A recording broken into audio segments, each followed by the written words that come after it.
Welcome to all of you, and thank you for coming to the annual meeting of the Runestone Electric Association.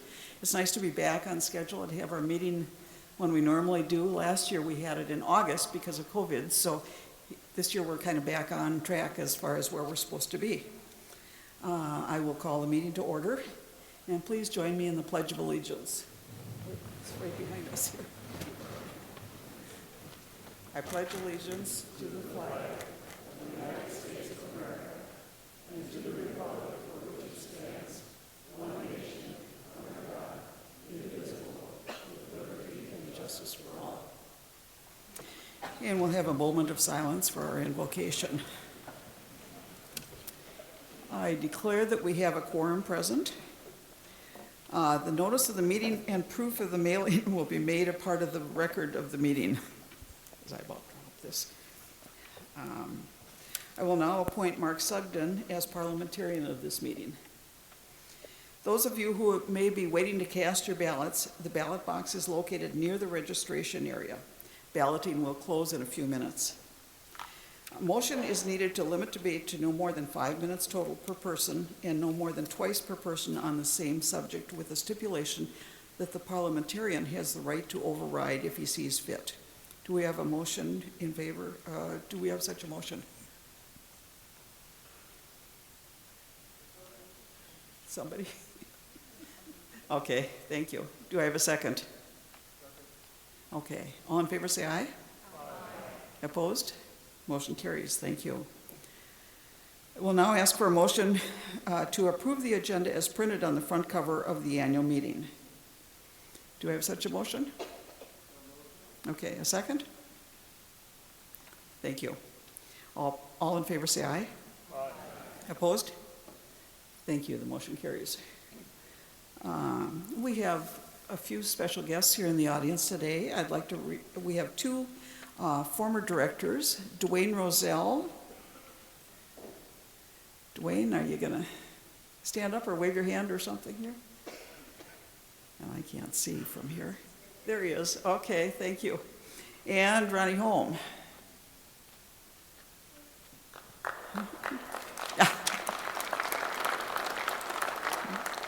And we also have Lois Kroonquist, who is the CEO at Star Energy Services. There you are, Lois. Thank you. Thank you all for coming.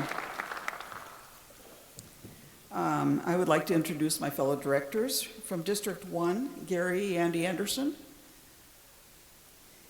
From District 3, Audrey Jelly. District 4, Dave Staples. District 5, Mike Loken. District 6, Cliff Patrick. And District 7, Matthew Matson. Also on stage with me, and I'm Barbara Johnson from District 2. Also on stage with me, we have CEO Al Heyman, Sue Lundeen, Manager of Member Services, and Attorney Mark Sugden. Okay.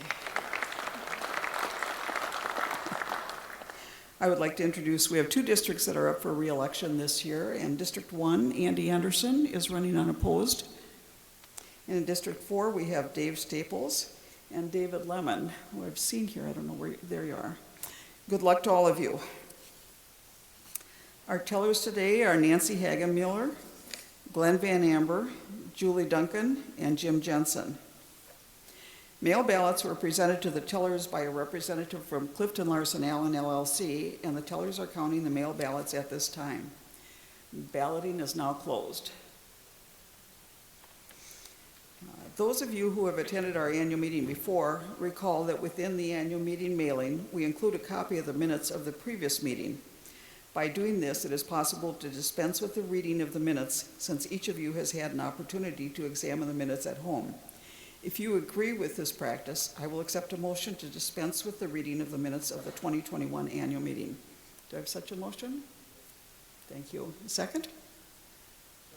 Okay, thank you. All in favor say aye. Aye. Opposed? Motion carries. Since the reading of the minutes of the last annual meeting has been waived, are there any additions or corrections to the minutes?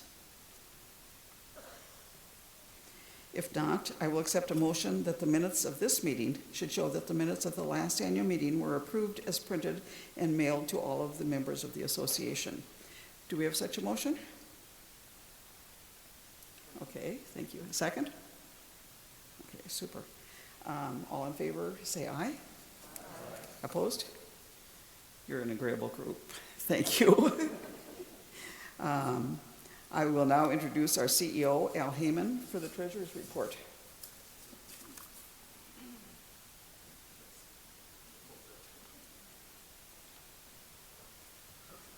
All right, good evening, everyone. I'll give you the Treasurer's Report. The balance sheet and operating statement were mailed to you along with the notice of the meeting. So I'll just cover some of the charts and graphs that were included in that. This first chart here shows our net margin for the year ending 2021 at $2.4 million. You can see it trends very closely with prior years. 1 million of that margin is from REA operations. 1 million is from Great River Energy, our wholesale power provider, and roughly $400,000 of that margin is due to affiliated organizations that we participate with in the business. Times interest earned ratio, again, we finished the year at 2.47, trending relatively close to prior years. Our lenders require us to exceed 1.25. That's the minimum number that we should have.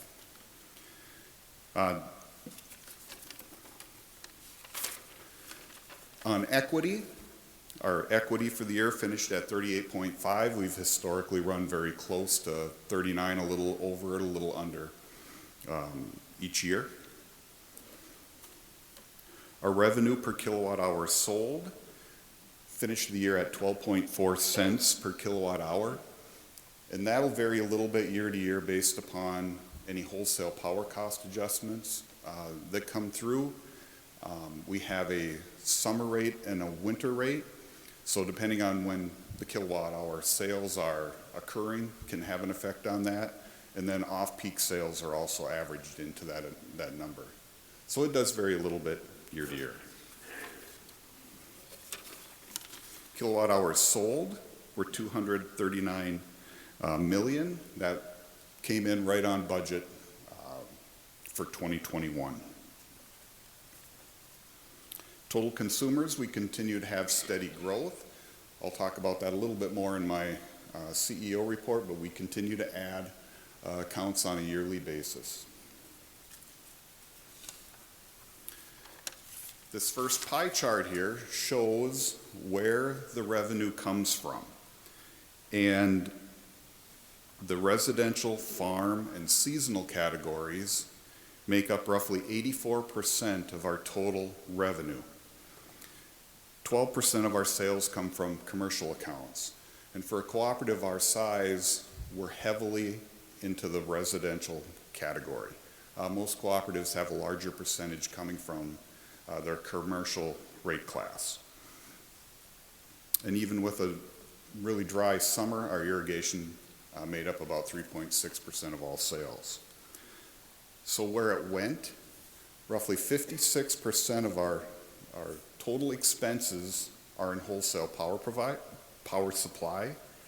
23%, if you add the various pieces of the pie up, 23% of the revenue went toward operating the cooperative, and roughly 17% goes towards interest and depreciation.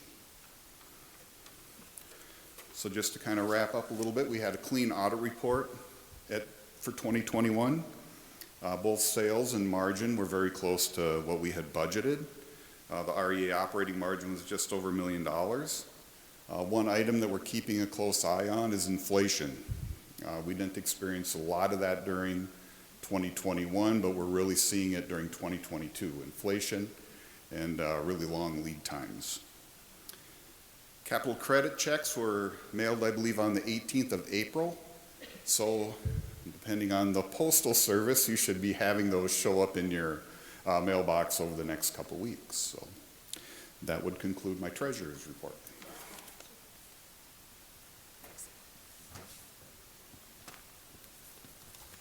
And just because that's what I do, I've got to ask for a motion to approve the treasurer's report.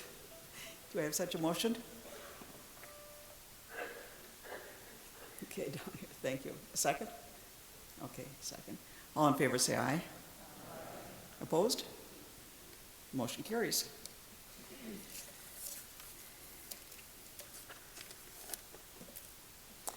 The year 2021 was financially sound for the cooperative, as Al has already told you. Once again, we received a clean report from the auditors. At year end, total assets of the cooperative were $99 million. That includes plant assets like the office and warehouse building, our 19 substations, poles, overhead and underground wires, transformers, and vehicles like bucket and digger trucks and more. It also includes patronage from Great River Energy and other investments, cash, and materials. Currently, the cooperative has more material inventory than typical to mitigate potential unavailability in 2022. We have received most of the supplies we anticipate needing for the current year and are already looking ahead to needs for 2023 and starting to place orders. Unfortunately, we are finding out that prices are much higher and the lead time much longer than in the past. As Al mentioned in his treasurer's report, our equity is at 38.5%. Our ratios exceed lending requirements.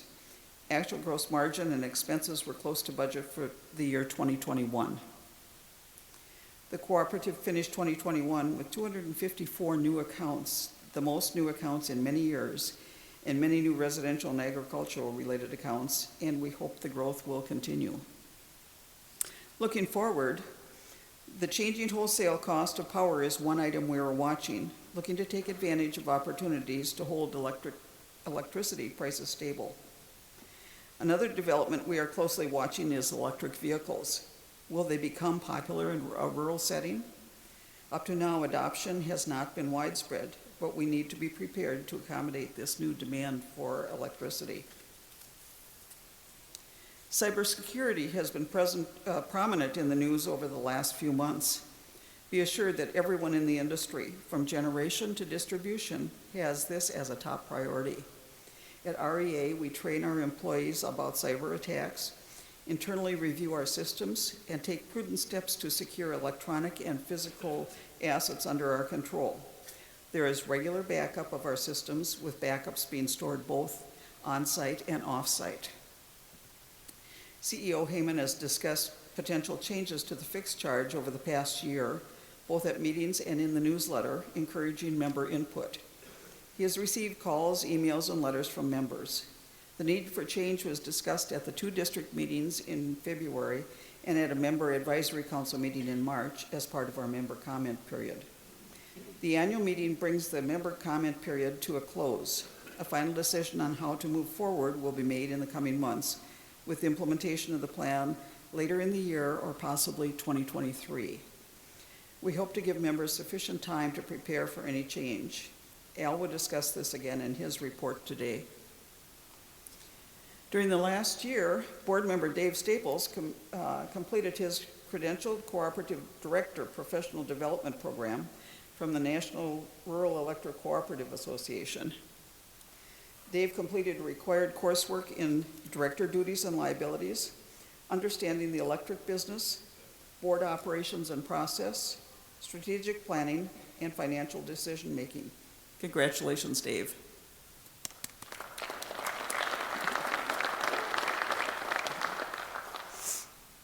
The majority of you participate in our Operation Roundup program, where you allow your bill to be rounded up to the next dollar, and the proceeds used to support nonprofit organizations and others in our service territory. There is an independent board that reviews all the applications and approves the grants. Trust board directors Rod Borden and Ron Tchaikovsky have both completed 6-year terms on the board. We would like to thank them for their dedicated service. Are they here? Do we know? Are either Ron or Rod, are either one of you here? Okay. The Member Advisory Council was finally able to meet in the REA meeting room in March. We appreciate the council's members' dedication to remain active after taking a 2-year break due to COVID restrictions. The council meets quarterly to learn about issues at the cooperative and bring up member concerns. If you're interested in serving on the council or would like to learn more about it, contact our office. CEO Al Heyman has completed his first year as CEO and head of operations and engineering department. As most of you know, Al has an engineering background and was CEO of Star Engineering Services and worked as operations and engineering manager at REA on a part-time contract before being selected as our CEO. His first year threw him many challenges with the COVID situation and the difficulty in getting materials in a timely fashion. Fortunately, we did not have any huge major storms during the year to add to his challenges. And that leads me into the introduction of Al for his report on the cooperative.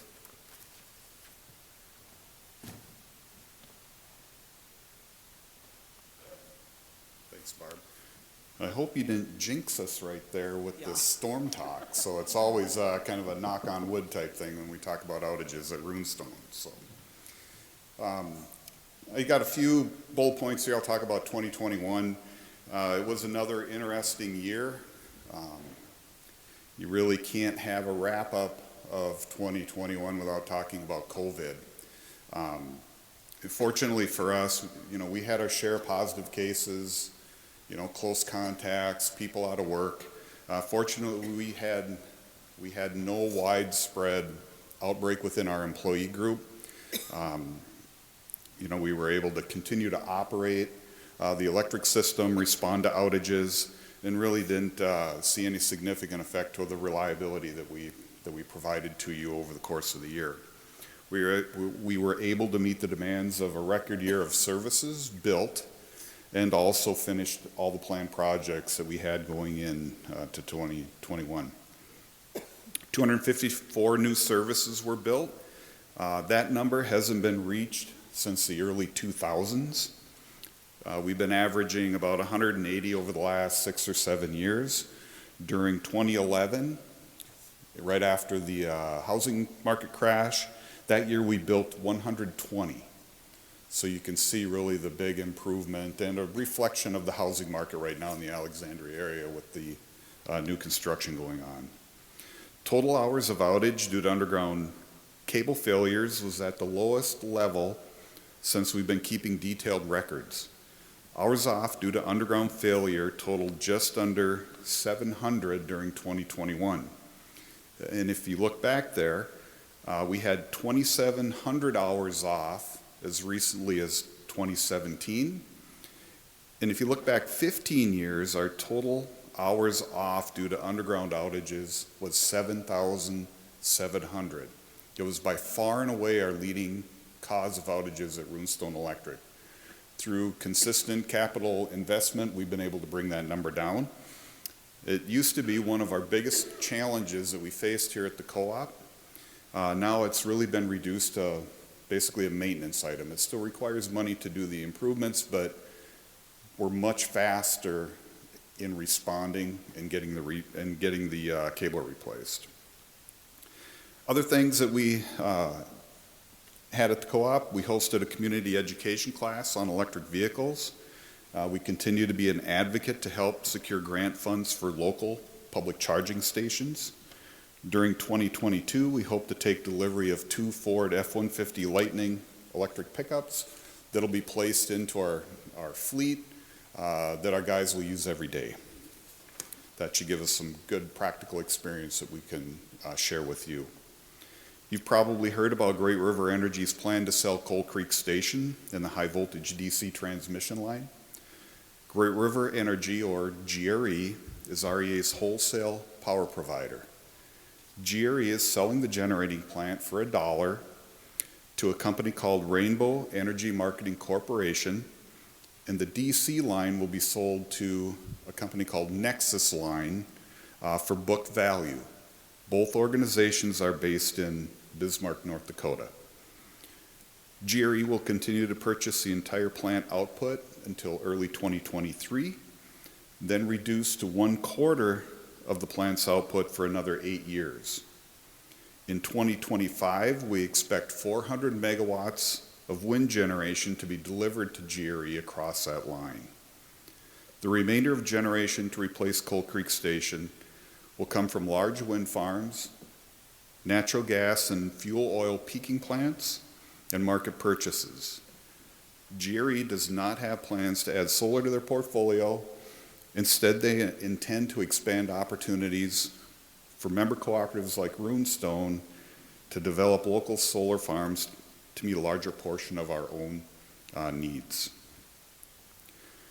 Moving on to 2022, we have some challenges. Unfortunately, inflationary pressures that we see at home also affect the cooperative. Most all of our key material essential for construction has increased in price significantly. Some vendors are choosing not to bid at all because they don't have production capacity. Just last week, I signed several purchase orders for material to be delivered in 2023. Normally, we would place those orders in December. So we're seeing 52-week lead times on much of our critical material. Hopefully, this is a temporary situation that'll ease by year end. As a cooperative, we have very few options available to absorb these kinds of increases over the long term. Increases in cost of wholesale power and inflation have reduced our margin forecast for 2022. To achieve adequate margin without a rate increase, we will tighten our belt and decrease a few maintenance activities. Tree clearing is the largest line item that we had to cut back. Hopefully, our projections will be wrong, and I'd be happy to restore these budget items later on in the year. As far as construction projects go, we are planning for 182 new services. Right now, I'm not completely convinced that our surge in 2021 will carry over into 2022. We will see as we get into the summer construction season. The cost to convert overhead lines to underground runs between $60,000 and $90,000 per mile. During a typical year, we build about 30 to 40 miles of line. Large bucket trucks and digger trucks now have a 2-year lead time. They cost us over $300,000 each. We have 7 bucket and 3 digger trucks in our fleet. We typically try to replace one of those per year. We'll also continue on our multi-year program to replace 200 service transformers each year. Those are the tubs up at the top of the pole or the green boxes in your yard. Some of those we suspect contain PCB oil, and some of them are just largely energy efficient. So we've been changing about 200 of those a year. We still have about 4 years to go on that program. And lastly, we have a reliability improvement project started to change all porcelain fuse holders on our system. There are about 1,500 of them. It's a 2-year project, and this will work to further reduce our outages. Underground cable used to be our leading cause of outages, and that's flipped now to equipment that is failing, that is driving outages, and these are one of the items that we've identified to improve the outage stats. We always focus on long-term planning. One of the items that we've been looking at over the last year is our rate structure, particularly the residential and seasonal rate structures. The average residential and seasonal service at Runestone requires a little over $50 each month to cover the expenses related to the equipment at the location or in your yard, plus the poles, wire, and substations that are shared by everyone. The rate-making philosophy used by Runestone is called the minimum system method. It gives us the basic monthly cost to have equipment installed so that you can turn on a light bulb at a moment's notice. There is no cost for the electricity itself in that calculation. It's just the cost of the equipment to pay for it and maintain it. If we charge less than the basic monthly cost, the kilowatt hour rate must be increased to cover that. This creates a subsidy for low use accounts paid for by higher use accounts. Keep in mind that both require the same minimum amount of infrastructure to be built, maintained, and kept ready to deliver electricity. Our current monthly fixed charge of $29.25 for a residential or seasonal service is far short of $50. The remaining $20 is added into the kilowatt hour cost and collected through sales volume. Any change to the monthly fixed charge would be revenue neutral to the rate class. So if the monthly fixed charge is increased, there is a direct offset in the kilowatt hour rate. So for example, a fixed charge of $50 lowers the kilowatt hour rate to 9.2 cents. Right now we charge 12.5 cents in the summer months and 11.2 cents the rest of the year. So depending on the season, that's a reduction of 2 to 3 cents per kilowatt hour. The off-peak rates are not impacted. These numbers are still preliminary and based upon the last rate study we completed in 2018. A rate study completed today would likely give us higher costs of service due to inflation. So I've had members ask, why are we looking to do this now? There are many reasons, but I'll give you kind of my big three. The first one is more flexible rate making. The wholesale power market is evolving. We're switching from coal-based generation to renewables, and we want to be able to develop programs and services that can easily create cost savings that we can pass on to you. For example, we already have 5 components to our wholesale power rates. GRE is signaling a potential for a 6th, and I feel this is going to continue to become more complicated as we move forward. Second benefit relates to electricity conservation. Many members and much of our society as a whole wish to see a transition to renewable electric sources and an overall reduction in total energy use. In my opinion, a cooperative business model that continues to have a large portion of the basic cost of service recovered through high volume of kilowatt hour sales is in direct conflict with this current public policy. Third benefit is timing. Right now we can do this on our own schedule. We aren't in reaction to some future external event or situation beyond our control that could force us into making this decision at a later date. The board of directors hasn't decided on a plan of action. They could choose to raise the monthly fixed charge in one step or in smaller increments over a period of years. All comments are being considered with a final decision coming sometime this summer.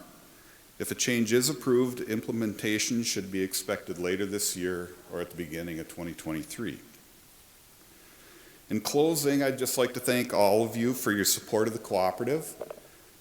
All of the employees at Runestone Electric and the board of directors recognize the importance of our service to you and do not take this responsibility lightly.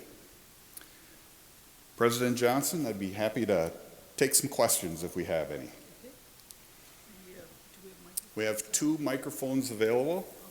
If you just want to raise your hand, somebody will bring you the microphone, or if you're real close here and I can hear you, I'll try to repeat your question.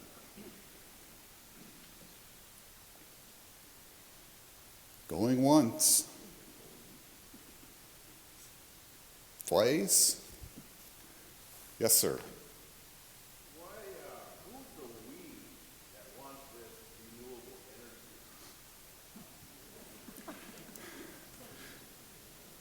Well, it's not necessarily me. I think in a broader scope, I think there's views on, I'm sorry. Now the question was, who's the we that wants renewable energy? And I think that is a very split issue, but I think in general the policymakers are driving us toward adopting more renewable energy. And by policymakers, you know, I'm talking about people that work in government, and other people that are guiding policy. Do they have money attached to it too for you? For me, no, I mean the business, are they feeding us money no, and then have, strings attached to it? no. All of our, we don't buy our own power, or I mean, we don't generate our own power. All of our power is bought through Great River Energy. Now, we do have a seat on the board there, and we influence the collective decision-making, but really the mix of our power supply is driven by Great River Energy. I'm very concerned about getting away from coal. You see what happened in Texas a few years back last year? The windmills didn't produce and the solar did, but they had other problems too, I understand. Mike brought that to my attention, but, how are you gonna deal with that if you don't have wind or they clogged up and won't work? Sure, so the question is how, without coal, how do we provide power when the wind isn't blowing or the sun's not shining? I would agree with you that I too have a concern with shutting down coal plants. They have a role in the portfolio. Before a utility can close down a coal plant, they need to apply to a regulatory agency in order to do that. So there needs to be approval from a regional transmission organization before the coal plant can be retired or shut down. GRE's strategy is to supplement wind and with natural gas and fuel oil. So they have, the strategy would be if the wind's not blowing, they can bring natural gas and fuel oil up to make sure that the supply is always there. We live in a northern climate, so we've been accustomed to dealing with cold weather. All of our plants are weatherized. In GRE's case, their turbines can burn either natural gas or fuel oil. So depending on market price, they can pick either one and availability of that. GRE does not have any nuclear power in their portfolio.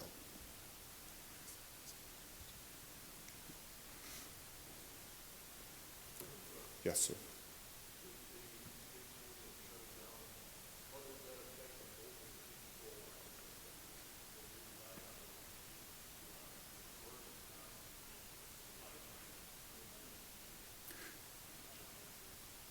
Sure. The question is about voltage control on the system without coal plants. The wind generation is also required to participate in voltage regulation, and other larger plants that are on the system also contribute. So it's a collective. Each generation is responsible for helping to regulate voltage and control frequency.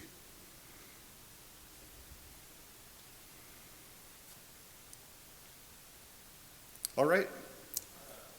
Okay.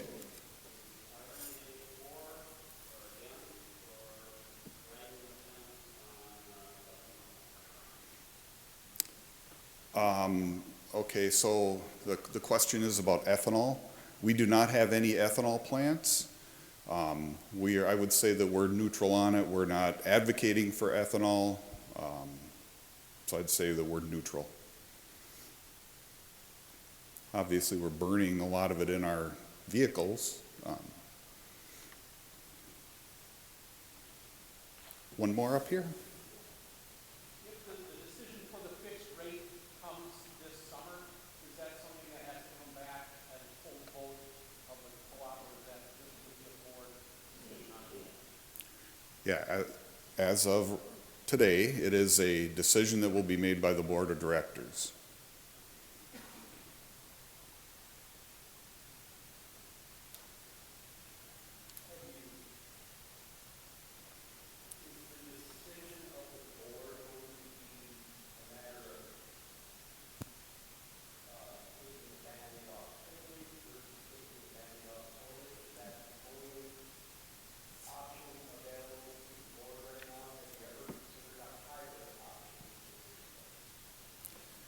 Yeah, so really there are three options.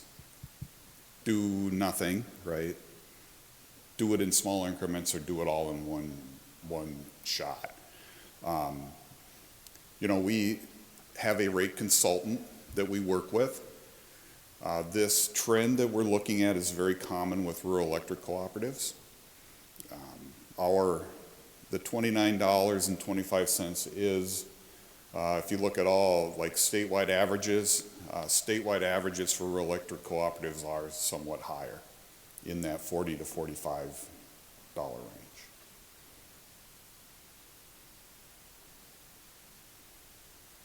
Yeah. Yes, you said that the 99 million over that is the total assets of REA? The total assets of REA are 99 million plus? Correct. Yeah. What is the total amount of money coming in the year 2021 to REA from all sources?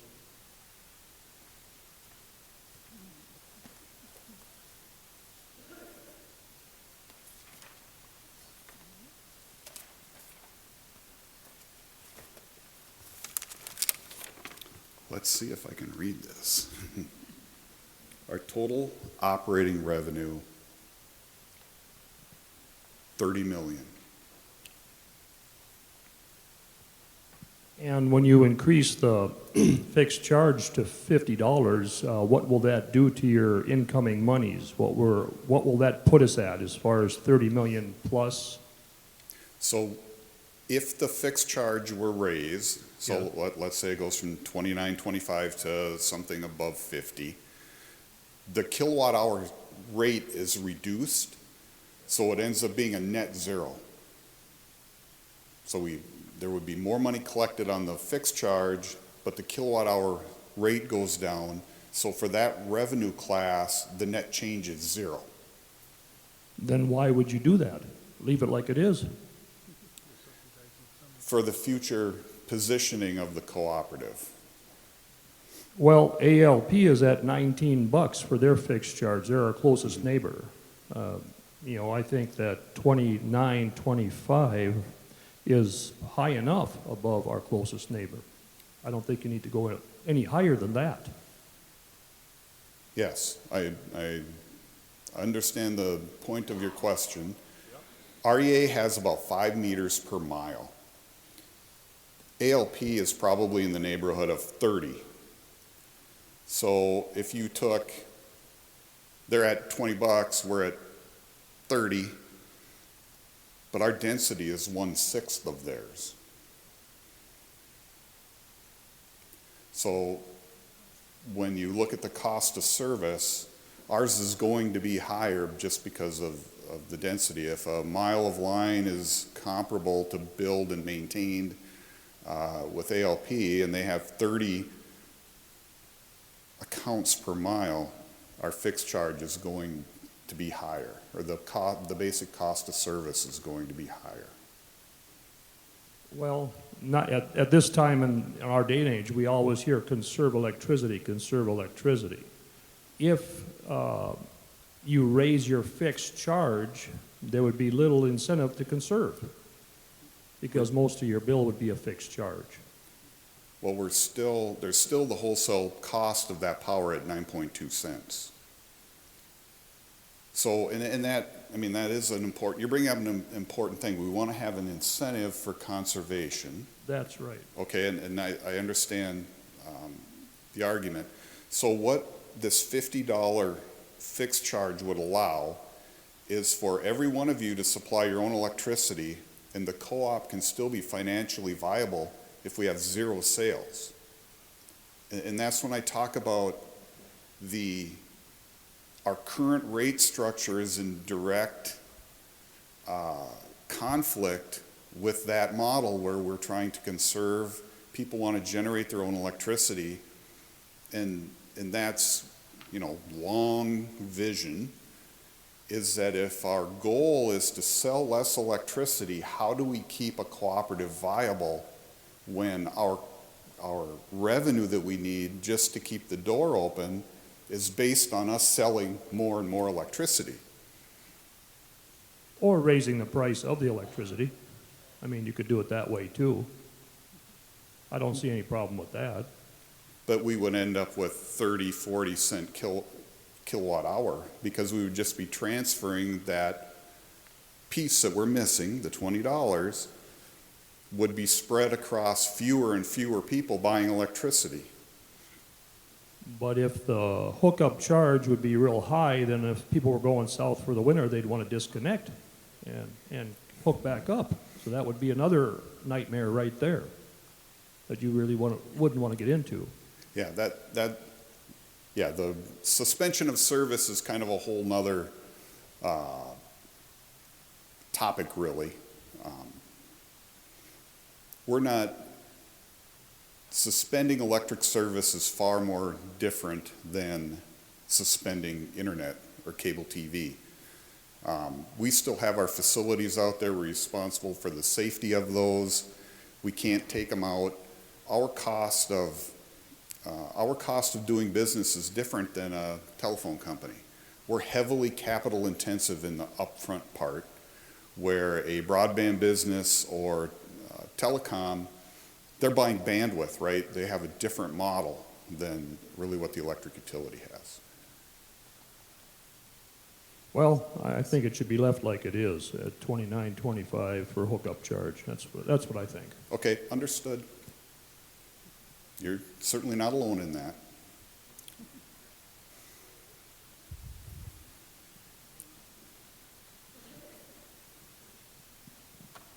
Van Gooch. I want to thank REA over the years for helping us make a net zero energy home. They've been very cooperative in that sense. We also own a seasonal cabin, and I'm very concerned about this increase in charge for fixed charges. Many 7, 8 months of a year, people that own a seasonal cabin don't use any electricity at all, yet now we're having to pay $50 a month rather than $30 a month. It seems like an outrageous increase for that group of people. It seems like there would be a fifth option, that for very low users during certain parts of the year, that there could be a less fixed charge. Your computers could easily take account of that. If we're using zero electricity, why do we have to be paying so much of the fixed charge? I understand that the box costs so much, that the line costs so much, but it's really putting a lot of the pressure onto those seasonal owners. And again, like the previous speaker said, it really argues against people for using less and less electricity if this is the case. I'm also disappointed in the fact that REA has put a surcharge onto using solar panels. So this is becoming a double whammy for anybody that wants to generate their own power. They have to pay an extra charge for just having a solar panel, and then they have to pay this extra charge for a service charge. And it makes it almost unreasonable for anybody to try to generate their own electricity when this is all happening. Thank you. Yeah, we have, just to clarify, we recently eliminated that charge. The solar, the grid access charge has been eliminated. Oh, good. Well, thank you. Yes. I got one, huh? In the charge for seasonal cabin owners.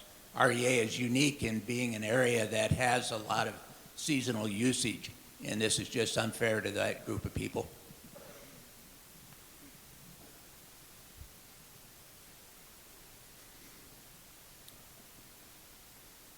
Okay. My name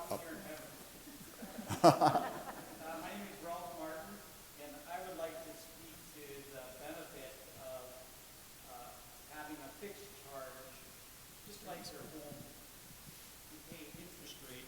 You pay an interest rate on your home. The purchase of the house is a fixed charge. The interest rate might be variable, or you might be able to fix it. Not everybody does that. Having a lower variable cost for the purchase of electricity gives me the opportunity to control my usage. And we all know that there are tremendous costs associated with this system. To be fair, because we are a cooperative, I think we should be sharing those costs based on the kind of equipment that we personally use. And correct me, Al, if I'm wrong, but the basis for a fixed charge is based on the cost for commercial, small commercial, agriculture, or residential, whatever the class happens to be. There was a time where it was a lot smaller for us to pay the fixed charge. Well, all costs are increasing. And if I can start to reduce my costs by having a fixed charge of $50 and have a much lesser amount for my kilowatt hours, I'm in favor of that. So thank you. Yeah, what he referred to there is when you saw that pie chart that I put up, we had different classes. Larger users are paying a higher portion of the cost because they can use higher quantities of power. So that's why we have rate classes. Commercial accounts are placed into a different type of rate structure. We have, of the 15,000 accounts we have here, 14,000 of them are residential, farm, and seasonal. Of those 14,000, roughly 2,000 use less than 100 kilowatt hours a month. Is there a demand, the demand changed with more efficient appliances and LED lights? Yes, our sales have been flat for 10 years probably. And we think, even though we're adding homes every year, our sales have been flat, and I feel that that's due to energy efficiency as people have been converting light bulbs, replacing inefficient appliances. Our sales have been flat, and of course our expenses continue to go up. Yeah. I guess one thought might be is out in California, they're going to be experiencing more and more brownouts. I wonder how they would look at a fixed charge. No electricity and fixed charges. And I don't think we're too far from that here. I think you had in your newsletter that these solar panels run about, what, 5-6% efficiency in the winter months because of our lack of sun. How are they going to keep us going through the winter months if we can't keep up with wind power? Yeah, see, I think we're hearing, in our discussion here, we're hearing both sides of this issue, and that's, what we're faced here is trying to position the cooperative in the best spot we can for the future. So, okay, thank you. I'll hang around a little bit afterward if you want to come see me and chat some more. So.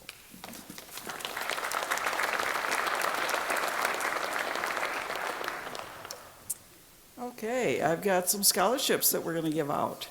I would ask the recipients if you will make your way up here. You're going to come up on the stage, but I think you have to go back and over to get through there.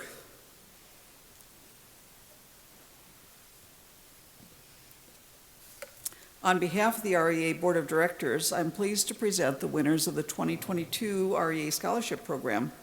The scholarships are funded through unclaimed capital credits.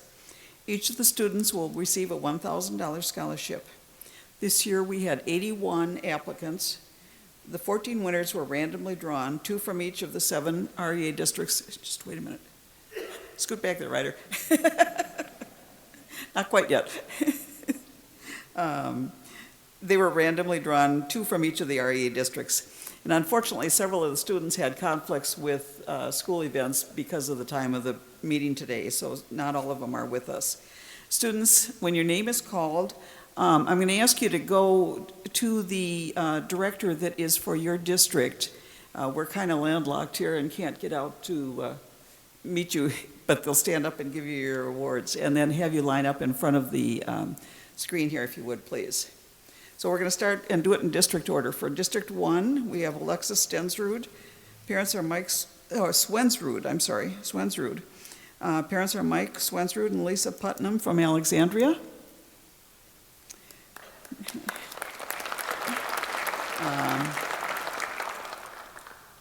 Bailey Hodovy, I hope I pronounced that right. Parents are Todd and Elizabeth Hodovy from Morris, and she is not, or Bailey, I don't know if that's a guy or a girl, I'm sorry, unable to attend. We have Paige Wusso from District 2. Parents are Keith Wusso and Sandy Drager Wusso from Garfield. Paige, you gotta come way over here. Congratulations. And Ben Kep, parents are Rick and Kristen Kep, also from Garfield.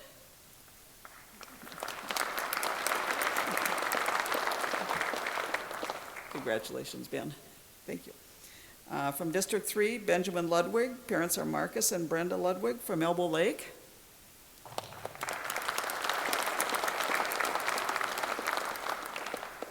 And Thomas Gronwald, parents are Todd and Michelle Gronwald from Evansville. He was unable to attend. Ryder Staples, parents are Dave and Amy Staples from Kensington.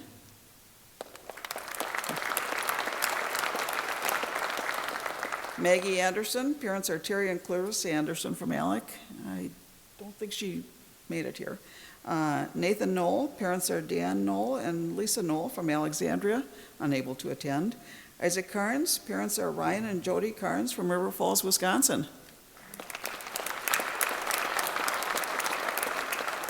And the other four, none of them were able to attend. It's Nathan Skiba, parents are Michael and Sally Skiba from North Branch.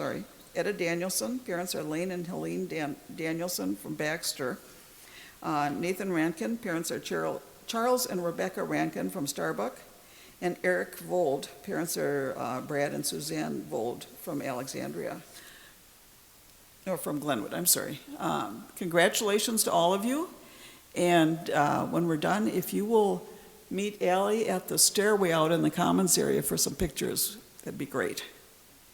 Okay?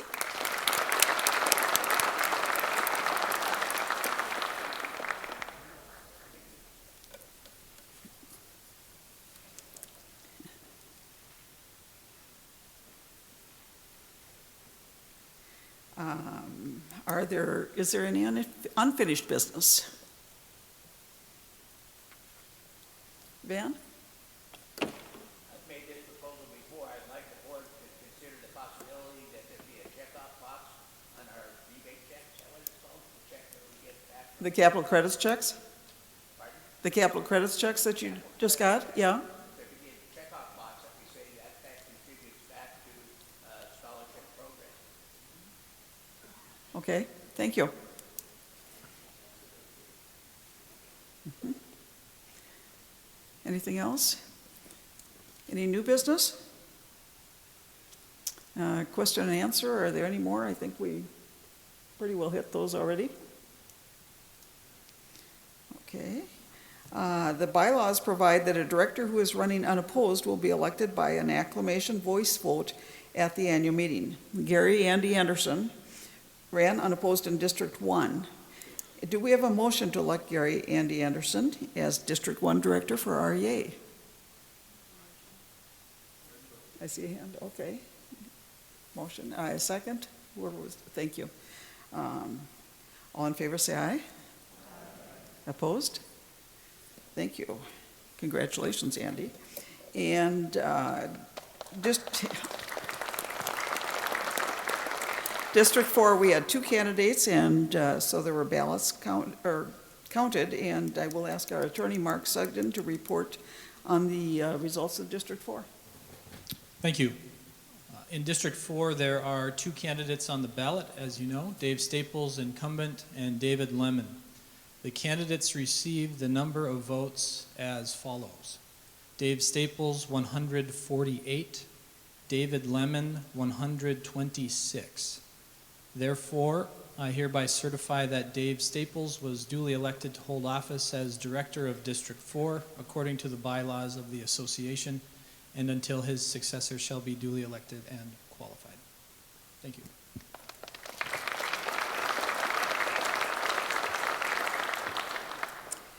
Okay, and that is the last business we have, so I'm going to call for a motion to adjourn the meeting. That's the easiest motion I've gotten tonight. I need a second. All in favor, say aye. Opposed. Thank you, and thank you all for coming.